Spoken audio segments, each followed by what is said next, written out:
Hi have a nice day to everyone.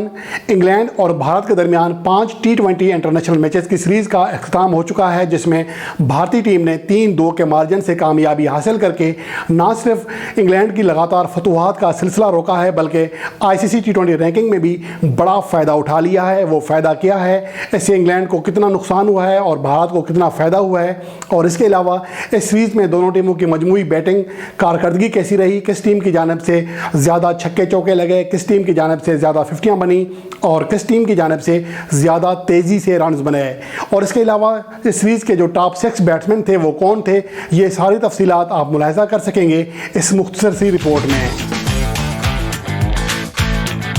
Bharat और England के दरमियान खेली जाने वाली 5 T20 इंटरनेशनल मैचेस की सीरीज़ इस लिहाज से भी अहम थी कि ये दुनिया की 2 टॉप टीमों के दरमियान बड़ा टाकरा था। इंग्लैंड सीरीज़ से कबल भी आलमी नंबर 1 T20 टीम थी, जबकि भारतीय टीम दूसरे नंबर पर थी।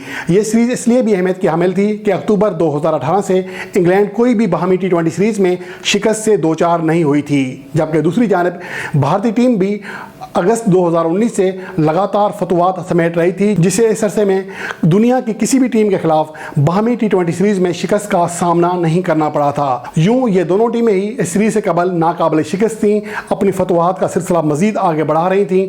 इसलिए यह सीरीज काफ़ी अहम थी कि इस सीरीज में किसी एक टीम की लगातार फतवात का भरम टूटना था, जो कि इंग्लैंड का भरम टूटा, जो कि अक्टूबर 2018 के बाद पहली बार किसी बाहमी T20 सीरीज में शिकस्त से 2-4 हुई।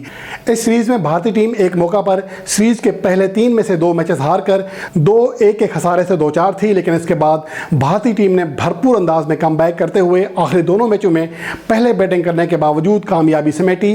इससे कबल इस सीरीज में उस टीम को कामयाबी मिली थी जिसने बाद में बैटिंग की थी, यानी हदफ अबूर करने वाली टीम को कामयाबी से हमकिनार होना पड़ा था। लेकिन भारतीय क्रिकेट टीम ने आखिरी दोनों मैचों में 188 और 224 रन के हदफ का दिफा करके कामयाबी समेटी। आखिरी मैच भारतीय टीम के लिए इंतहाई अहमियत का हामिल था। इसमें उन्होंने लोकेश राहुल को, जो कि भारतीय टीम के मुस्तकिल T20 ओपनर हैं, उनको ड्रॉप किया, जो कि सीरीज के पहले 4 मैचेस में नाकाम रहे थे। वो पहले मैच में 1 रन बना सके थे, जिसके बाद दूसरे और तीसरे मैच में वो कोई रन नहीं बना सके थे, और फिर चौथे मैच में वो 17 गेंदों पर सिर्फ 14 रन बनाकर आउट हुए थे। यूं भारतीय टीम ने आखिरी मैच में लोकेश राहुल को ड्रॉप करके रोहित शर्मा और विराट कोहली की ओपनिंग जोड़ी तश्कील दी। ये 2017 के बाद पहला मौका था कि भारतीय क्रिकेट टीम के कप्तान विराट कोहली किसी T20 इंटरनेशनल मैच में ओपनिंग करने आए थे। इस दौरान वो तीसरे नंबर पर या फिर इससे भी निचले नंबर पर बैटिंग करते दिखाई दिए थे। ये फैसला भारतीय टीम के लिए इंतहाई मौसर साबित हुआ। रोहित शर्मा और विराट कोहली की ओपनिंग जोड़ी ने अपनी टीम को सिर्फ 9 ओवर्स में 94 रन का शानदार ओपनिंग स्टैंड दिया, जो कि भारतीय टीम के लिए 224 रन के बड़े मजमूए का प्लेटफॉर्म साबित हुआ। रोहित शर्मा ने इस इनिंग्स में 64 रन की धुआंधार इनिंग्स खेली, जबकि विराट कोहली 80 रन बनाकर नॉट आउट रहे। दूसरी जानब इस मैच में भुवनेश्वर कुमार की बेहतरीन बॉलिंग को भी नज़रअंदाज नहीं किया जा सकता, जिनके 4 ओवर्स में सिर्फ 15 रन बने, जिनमें से 4 रन वाइट बॉल के थे, यानी कि इंग्लिश बैट्समैनों के बैट से उनके खिलाफ सिर्फ 11 रन बन सके। इसके अलावा भुवनेश्वर कुमार ने इंग्लैंड के दोनों ओपनर्स को आउट किया, जो कि उनकी बड़ी कामयाबी थी, जिसकी बदौलत भुवनेश्वर कुमार को तीसरे मैच का बेहतरीन खिलाड़ी करार दिया गया। अगर इस सीरीज में दोनों टीमों के मजमूई बैटिंग आदाद शुमार का मुवाजना करें तो भारतीय team run, average, strike rate, चौकों, छक्कों और 50 हर एतबार से इंग्लैंड से बेहतर टीम साबित हुई। इंडिया ने सीरीज में मजमूई तौर पर 823 रन बनाए, जबकि इंग्लैंड इसके मुकाबले में 764 रन बना सकी। इस सीरीज में मजमूई तौर पर 10 50 बनी, जिनमें से 7 50 भारतीय बैट्समैनों ने बनाई, जबकि सीरीज में एक भी सेंचुरी ना बन सकी। इस तरह चौकों और छक्कों में भी भारतीय टीम आगे रही। भारतीय बल्लेबाजों ने इंग्लिश बैट्समैनों के मुकाबले में 12 ज़ायद चौके लगाए, जिन्होंने मजमूई तौर पर 77 बार गेंद को बाउंड्री लाइन की सैर कराई। इस तरह वो इंग्लिश बैट्समैनों के मुकाबले में 3 ज़ायद छक्के लगाने में भी कामयाब रहे, जिन्होंने 35 बार गेंद को बाउंड्री लाइन के बाहर फेंका। सीरीज में भारतीय बैट्समैनों की मजमूई एवरेज 31.65 रही, जो कि इंग्लैंड की मजमूई एवरेज 29.38 के मुकाबले में कदरे बेहतर थी।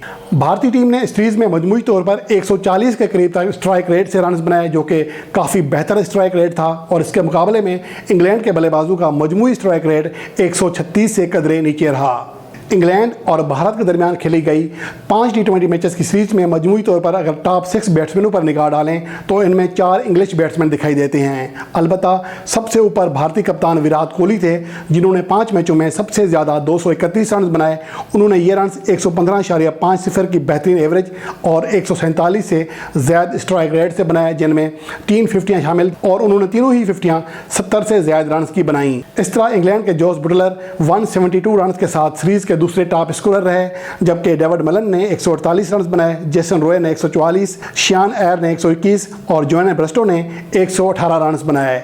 इस सीरीज में भारतीय टीम को जो रैंकिंग में बड़ा फायदा हुआ है वो 3 पॉइंट की सूरत में मिला है। सीरीज के आगाज से कबल भारतीय टीम 167 पॉइंट के साथ दूसरे नंबर पर जरूर मौजूद थी, लेकिन उसके पॉइंट्स ऑस्ट्रेलिया के आइन बराबर थे, जो कि तीसरे दर्जे पर मौजूद थी। यूं भारत की जो दूसरी पोजीशन है वो ज़्यादा महफूज नहीं थी, क्योंकि ऑस्ट्रेलियावी टीम किसी भी टाइम उनसे ये पोजीशन छीन सकती थी। लेकिन अब ये फ़र्क बहुत ज़्यादा बढ़ गया है, क्योंकि अब भारतीय टीम 3 पॉइंट हासिल करने के बाद 270 पॉइंट के साथ दूसरे नंबर पर मौजूद है। अब उसका आलमी नंबर 1 इंग्लैंड से फासला सिर्फ 2 पॉइंट्स का बाकी रह गया है। इंग्लैंड को इस सीरीज में शिकस्त के सबब 3 पॉइंट्स की कटौती का सामना करना पड़ा था। अब इंग्लैंड क्रिकेट टीम की शिकस्त या भारत की कामयाबी किसी भी टाइम भारत को दोबारा आलमी नंबर 2 टीम बना सकती है। अगर भारत और इंग्लैंड के दरमियान खेली गई 5 टी20 इंटरनेशनल मैचेस की सीरीज के इख्तिताम के बाद जारी होने वाली आईसीसी टी20 रैंकिंग पर निगाह डालें तो इंग्लिश क्रिकेट टीम 272 पॉइंट के साथ सरे फहरिस्त है, जो कि सीरीज से पहले भी टॉप पोजीशन पर थी। अब भारतीय टीम सिर्फ 2 पॉइंट्स के फर्क के साथ दूसरे नंबर पर है, जिसके बाद ऑस्ट्रेलियाई टीम 267 पॉइंट के साथ तीसरे नंबर पर है। पाकिस्तान क्रिकेट टीम, जिसने अब दौरा साउथ अफ्रीका करना है, वो 260 पॉइंट के साथ चौथे नंबर पर मौजूद है, जिसके बाद न्यूजीलैंड 5वें, साउथ अफ्रीका 6ठे, अफगानिस्तान 7वें, बांग्लादेश 8वें, वेस्ट इंडीज़ 9वें और श्रीलंका 10वें नंबर पर मौजूद है। इस सीरीज़ में आपने इंग्लैंड और भारत के दरमियान खेली जाने वाली 5 टी20 मैचों की सीरीज़ का जायज़ा मुलाहिज़ा किया, जबकि इसके आईसीसी टी20 रैंकिंग पर पड़ने वाले असरात भी आपने मुलाहिज़ा किए। जल्द किसी और टॉपिक के साथ आपकी खिदमत में पेश हूँगा। तब तक के लिए गुड बाय।